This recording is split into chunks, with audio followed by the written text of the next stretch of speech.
Good morning, everybody. Can you hear me okay? Great. We're reading Genesis chapter 34 today. It's not going to be an easy introduction or a light-hearted anecdote to start this one. There's nervous laughter going around, and not least from myself, because depending on what translation you have of this Bible, there's some really, really tough language used in the introduction to this chapter, and there's some really, really difficult themes. And the title that I gave it, and when I was writing this talk, was Dealing with Trauma in the Midst of Blessing. Last week, Karen was speaking about this journey that Jacob was on and his family in seeking the blessing of God in their lives, in seeing that blessing coming into reality in the midst of where they were, that Jacob had left his home with nothing, that he'd spent a night sleeping with a rock for a pillow, with nothing but the clothes on his back, and that he's on this return journey now to the place that he had left in his younger life with flocks and herds, with a family and children, so much blessing that God has poured out upon him. And in the midst of that, we get this story. There's one chapter here, and in the midst of it, it seems very jarring in the narrative of the story. And it's a story of what happens to his daughter and what happens as a result of these circumstances. So I'm going to read this and hopefully share what God has put on my heart about it. There's some really, really difficult issues involved in this, and I think we can all agree that life is full of difficult circumstances.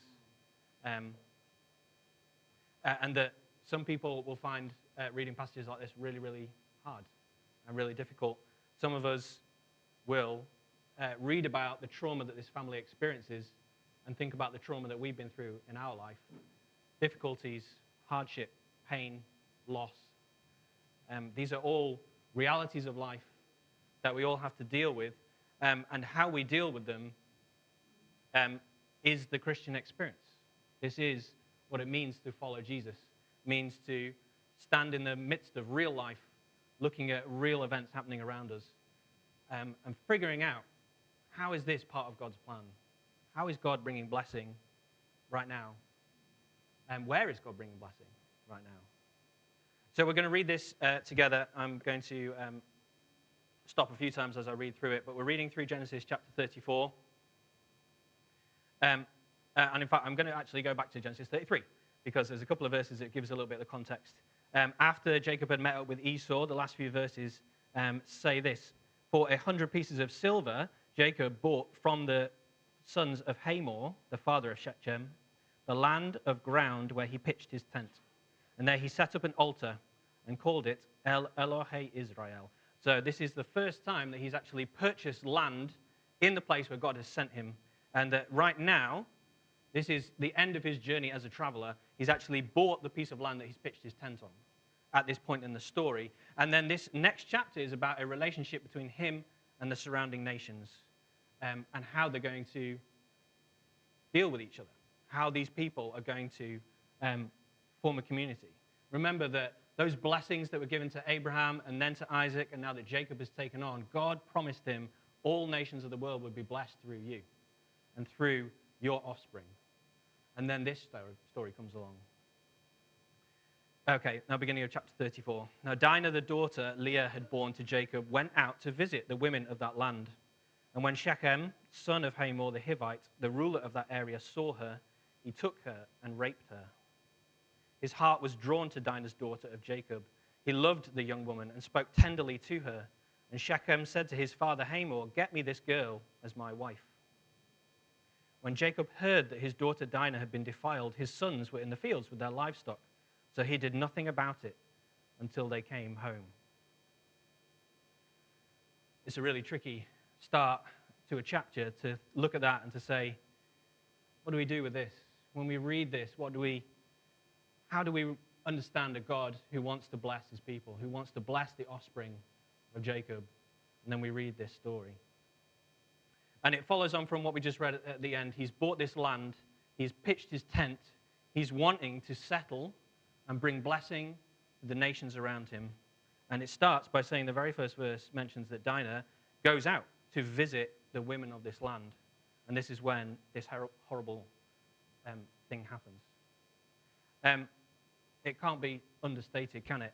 Just how awful this kind of event is. Rape is a real tragedy in so many ways, and it can't be understated enough that what was done to Dinah is awful. And she actually takes a really back seat in the rest of this chapter. We don't hear much from her point of view, but it cannot be understated what a tragedy it is when women are abused, when women are taken advantage of, when women are used by men. And it's so terrible to see in the midst of this chapter a really backwards approach to how things should be. And this comes out a bit later in the chapter. But you see right here in verses 2, 3, and 4, this is how Shechem, this man, responds in this situation. Yet again, we see a pattern that we've seen since the very beginning of the stories of Genesis. Chapter 3 of Genesis, in the fall, it says that Eve and Adam see something that they desire and they take it for themselves. And then right here, it says in verse 2, Shechem, son of Hamor, he saw her and he took her and he raped her. That this is exactly what happens when human beings live for themselves. This is the human condition in itself, that when we see what we desire and we take it for ourselves, we bring destruction and we bring pain and suffering. That we break God's good world. And the trauma and the devastation and the impact it has on those that we mistreat is huge. It's undefinable, isn't it? That it's just one verse that you read here, but any of us who know people who've been through these kind of issues, people who've been through this themselves, know one event and one terrible tragedy can affect your entire lifetime. It doesn't go away. It's deep wounds that can impact generations, not just one person, not just a family, but whole communities can be affected by these terrible tragedies. And it's really hard for us to have a look at that. It's really hard for me as a man to read this and say, I know so much of what is going on here. I can't relate to that kind of trauma. I've got no experiences of that myself. I've been so privileged in my life. And yet, what we're called to do is to see and to understand the trauma that that has, not just on that young lady's life, but on their whole family, that this impacts them deeply. As we read on, we see the impact that it has, and yet the first thing that we're told that her father does, in verse 5, when Jacob heard that his daughter Dinah had been defiled and his sons were with their livestock, he did nothing about it. Reading on in verse 6, then Shechem's father, Hamor, went out to talk with Jacob, and meanwhile Jacob's sons had come in from the field. As soon as they heard what had happened, they were shocked and furious, because Shechem had done an outrageous thing in Israel by sleeping with Jacob's daughter, a thing that should not be done.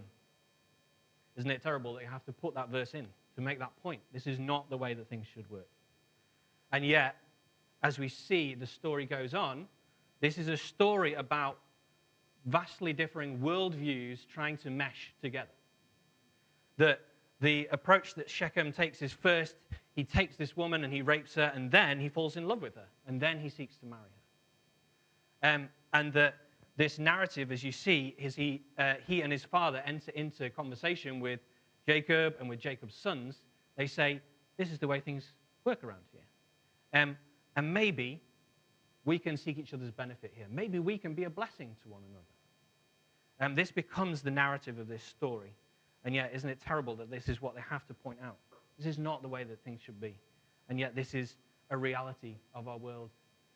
And wouldn't it be great for us to think things aren't like this anymore? But I think we all know, the broken worldviews that see things in the opposite way to the way God sees them, where love is a low priority, where peace and thinking of others and seeking the benefit of others first and above ourselves is not the way the world sees things. Isn't that a tragedy that we have to point that out and remind ourselves of that? But what are we going to do about it? In this story, they respond in a really peculiar way, you might say. So here's what happens in the rest of the story. Verse 8 says, yes, his sons had come. I'm reading from verse 7. Meanwhile, Jacob's sons had come in from the fields as soon as they had heard what had happened. They were shocked and furious because Shechem had done an outrageous thing in Israel by sleeping with Jacob's daughter, a thing that should not be done. But Hamor said to them, "My son Shechem has his heart set on your daughter. Please give her to him as his wife. Intermarry with us. Give us your daughters and take our daughters for yourselves. You can settle among us. The land is open to you. Live in it, trade in it, and acquire property in it." Then Shechem said to Dinah's father and brothers, "Let me find favor in your eyes. I'll give you whatever you ask. Make the price for the bride and the gift I am to bring as great as you like, and I'll pay whatever you ask me. Only give me the young woman as my wife." They're making an offer to Jacob and to his sons that this can be prosperous and beneficial for us. Isn't it terrible that circumstances that seem so traumatic at the beginning, the people who perpetrate it are the ones who are saying, maybe this can work out for everyone's benefit. And here's how the sons of Jacob respond, verse 13. Because the sister Dinah had been defiled, Jacob's sons replied deceitfully as they spoke to Shechem and his father Hamor. They said to them, "We can't do such a thing. We can't give our sister to a man who is not circumcised. That would be a disgrace to us. We will enter into an agreement with you on one condition only, that you will become like us by circumcising all your males. Then we will give you our daughters and take your daughters for ourselves. We'll settle among you and become one people with you. But if you will not agree to be circumcised, we'll take our sister and go." So they respond deceitfully, offering that same offering to accept the offer that they made. And it's interesting, they say right there that the sons of Jacob, as they're lying to these people to their face, say, we could become one people.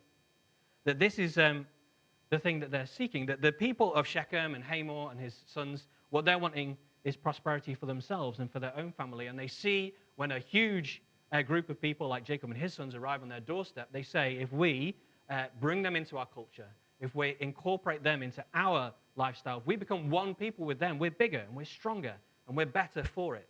Surely that is good. And they make that happen through raping and abusing a girl. And that this is the offer that they make, and this is their desire. They want these two groups of people to become one group of people, but what they really want is Jacob and his sons to adopt their worldview, to see things from their point of view. And they say, that's blessing.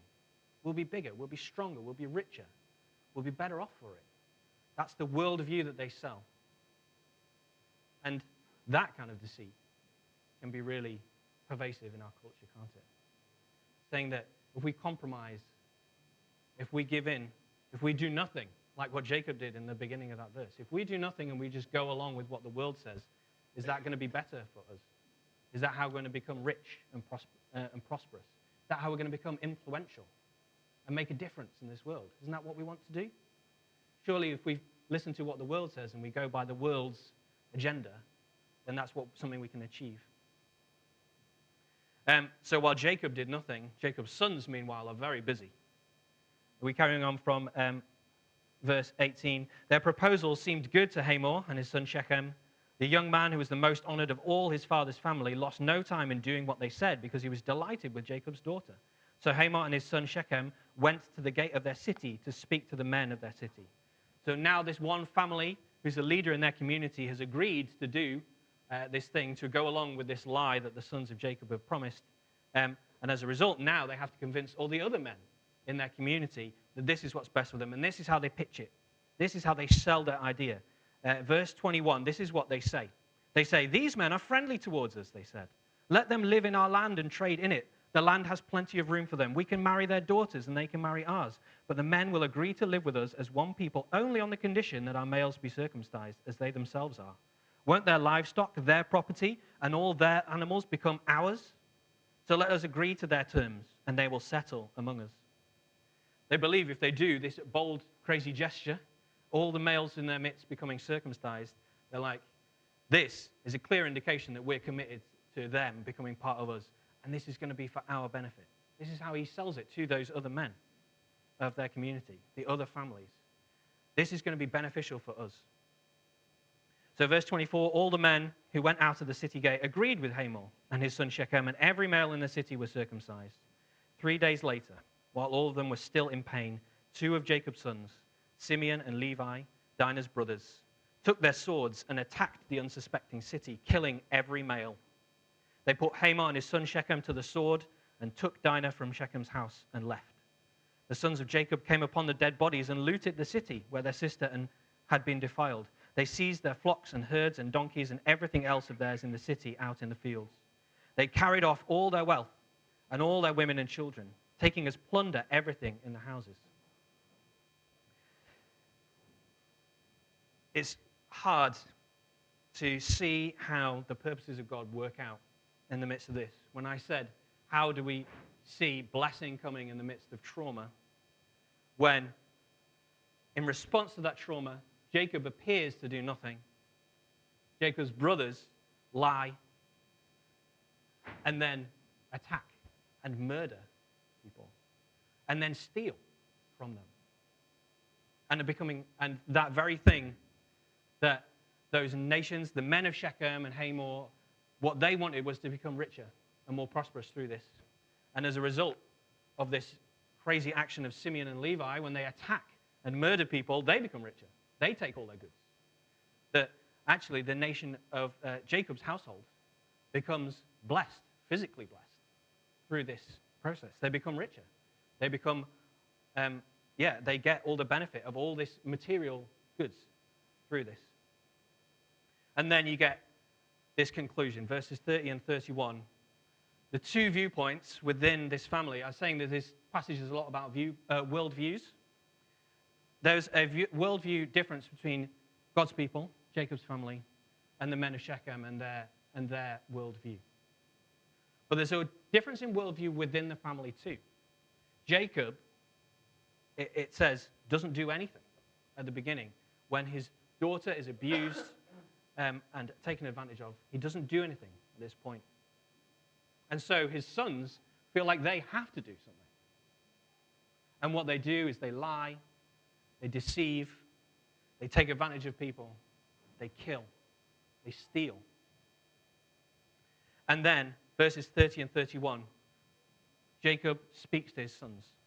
And this is what he says. Then Jacob said to Simeon and Levi, "You have brought trouble on me by making me obnoxious to the Canaanites and Perizzites, the people living in this land. We are few in number. And if they join forces against me and attack me, I and my household will be destroyed." But they replied, should he have treated our sister like a prostitute? That's the end of the chapter. We hear no more about this story. The story moves on to other things. And isn't it, as we said at the beginning, trauma of this level and this magnitude has huge consequences. This story may end here, and it doesn't go away. In real life, we know that they would have been dealing with this for the rest of their life. And the consequences of this come up right at the end of Genesis. We'll see it come back. Jacob is going to bring this up to Simeon and Levi again, like 15 chapters later or something. That the consequences are huge and have moved on. And yet there is a real struggle within the family of Jacob, within the family of God's chosen people. How is God bringing blessing in the midst of trauma? And what are we supposed to do about it? Are we supposed to do nothing? Or are we supposed to take matters into our own hands? Surely, we've got to take matters into our own hands. That's exactly why Simeon and Levi did what they did. They said what was true. They said what has been done to our sister is wrong. And it can't be ignored. And yet what they chose to do, Jacob is also right. He said, "You have brought trouble on me." We see in the beginning of verse 35, just skipping ahead and stealing from whoever's speaking next week a little bit, that the consequences do carry on. They talk about the fact that the fear of God falls upon the surrounding nations so that no one, so that no one tries to pursue them. And if you miss chapter 34, you'd say, why would the surrounding nations be wanting to pursue them? For this reason. They've just murdered and wiped out an entire clan. And this is the land that they're wanting to live in harmony with the surrounding people of. There are consequences to this. And they carry on. And so Jacob is right when he says that they have brought, through their actions, through their lies and deceit, through their murderous ways, they have brought trouble onto this family. They have made things worse. And yet their response is also right. They say, should we have let him treat our sister like a prostitute? Of course not. So what do we do? what's Jacob to do? What's his family to do? I don't have any answers. And the story doesn't give us any answers, does it? The story stops and moves on. But what we do have is the reality of a God who partners with people, who journeys with people, and who is always seeking to bring blessing in the midst of trauma. And we can't see it. We can't see how in those circumstances, can we? And some of the things I want to do, or what I want to encourage us to do, is to remember who Jacob is and what his name means. Just 2 chapters before, Jacob had had this really weird encounter with God when he had been renamed Israel, meaning wrestles with God. It comes in a story of literal wrestling. He literally wrestles a man, and yet there's always deep meaning to names in the Bible. And then when God says, you're someone who's wrestled with God, what he means is in these kind of circumstances.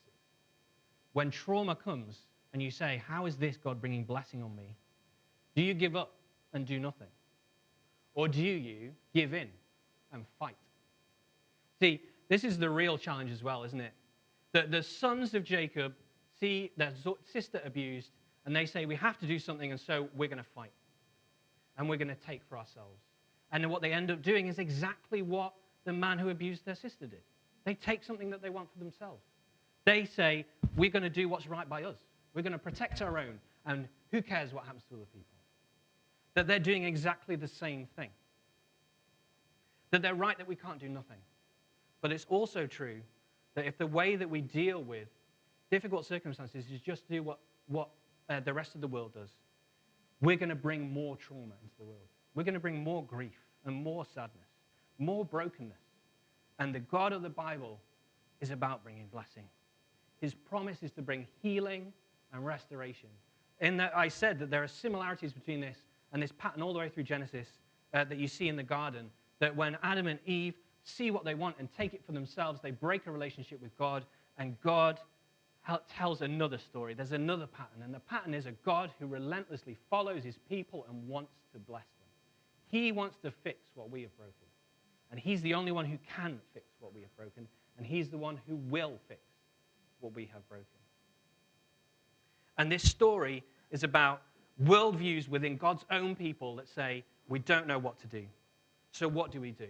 And that's why I want to remind us about what Jacob's name means. We've got to wrestle with it. We've got to wrestle with difficult circumstances but we don't see how God is working out in them. That in the midst of loss, in the midst of hurt, in the midst of betrayal, God is working out his purposes. And in the midst of that, when those traumas strike and that pain hits, we can't see it. So often we feel lost and alone. We feel abandoned by God. So do we do nothing? Or do we give in? What Jacob is commended for, and the reason his name is changed, is because he's someone who wrestles with God. He wrestles with it. He says, I don't understand, but I'm going to seek your face. I don't see how this can work out for good, but I trust you are working things out for good. That's what it means to wrestle with God, and that's what I pray we as a church can continue to do in the midst of difficult circumstances so often.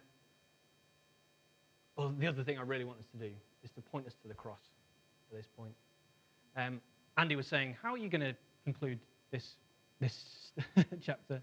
When we read this together, how are we going to deal with this as a church? How are we going to respond to this?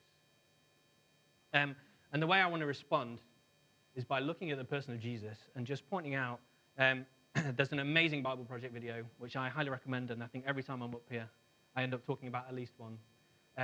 Jesus is a person who demonstrates what it means to be a person who sees that the world says either we give in or we fight back. And the world says those are the only two things you can do. And Jesus says there is a third way that we can live. To wrestle with God in the midst of difficulty means to follow Jesus' example.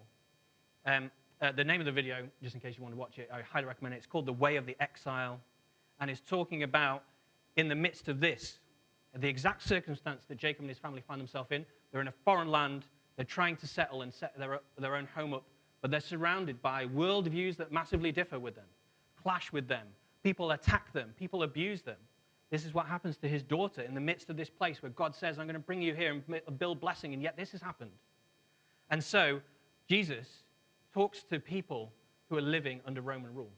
He speaks to God's people and says, in this circumstance, you may think there's only two things you can do. You can either give in or you can fight back. But there is a third way. What we can do is we can respond in a way that disarms and breaks the way that the world says things should work. We can respond with love when all that's thrown at us is hate. When we are abused and when we're taken advantage of, when we deal with difficulty and strife and loss and sorrow, we can respond with blessing. We can give in a way that only we as followers of Jesus can. Because Jesus demonstrated that. On the cross, he prayed for the people who were killing him. He said, God, forgive these people. Isn't that powerful? Forgiveness in the midst of abuse, in the midst of death, in the face of death, Jesus forgave. And that's the example we're called to follow. And it's really hard. That's why we've got to wrestle with it. It is not easy. It's not easy to do, and we've got to pray for each other. We've got to pray with each other. Prayer is the best way that we can respond to this. That is how we wrestle with God. We have to pray. We have to be people who say, I'm not going to give up, but I'm not going to do what the world says either. I'm going to pray and seek God's face and say, how can you bring blessing through me today? How can you use us to bless other people? It's challenging. It's painful. If you feel like you need prayer, we want to pray with you. I'll be up here praying for anyone who wants to pray. I feel like prayer is the only way that we can respond, right? But I want to remind you and encourage you that when we see the face of Jesus, we see a different way to live. A way that says in the midst of trauma, blessing can come. That the God of the Bible never changes, and who he is a God who wants to bless. He wants to restore. He wants to fix what is broken, and he's doing it in us and through us by the power of Jesus. And that's what we're going to bring about. If we seek God's face and we pray and we continue to be people who say, no matter what, I am determined to seek the good of others the way that Jesus seeks the good of me. I'm willing to forgive others the way that Jesus has forgiven me. That can change the world. That can change worldviews. That can break strongholds. And I pray that we can do that together. Amen.